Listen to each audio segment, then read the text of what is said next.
ನಿನ್ನನ್ನು ಕಾಯುವಂತ ಒಬ್ಬ ದೇವರು ಇದ್ದಾನೆ.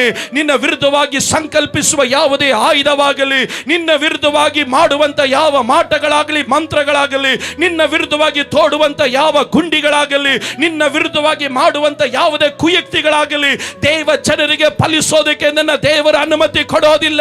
ಕಾರಣವೇನು? ಇಸ್ರಾಯೇಲ್ನ ಕಾಯುವಾತನು, ಆತನು ತೂಕಡಿಸೋದಿಲ್ಲ, ಆತನು ನಿದ್ರಿಸೋದಿಲ್ಲ. ಆತನು ನಿನ್ನನ್ನು ಪಟ್ಟಣದಲ್ಲಿ ಕಾಯುವವನು ಮಾತ್ರ ಅಲ್ಲ, ಯಾರು ಇಲ್ಲದಿರುವಂತ ಒಂಟಿತನದಲ್ಲೂ ನಿನ್ನನ್ನು ಕಾಯುವುದಕ್ಕೆ ನನ್ನ ದೇವರು ಶಕ್ತನಾಗಿದ್ದಾನೆ.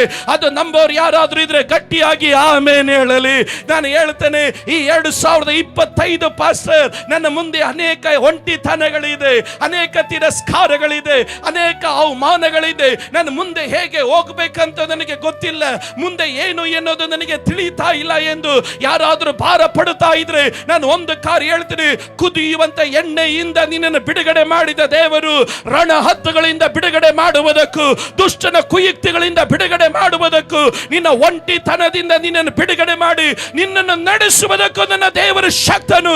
ಎಸ್ ಪಾಸ್ಟರ್, ನನ್ನ ದೇವರು ಈ ವರ್ಷ ನನ್ನನ್ನು ಮಹಿಮೆಕರವಾಗಿ ನಡೆಸುತ್ತಾನೆ ಎಂದು ನಂಬುವವರು ಯಾರಾದ್ರೂ ಇದ್ರೆ ಅವರು ಮಾತ್ರ ಗಟ್ಟಿಯಾಗಿ ಆಮೇನ್ ಹೇಳಲಿ.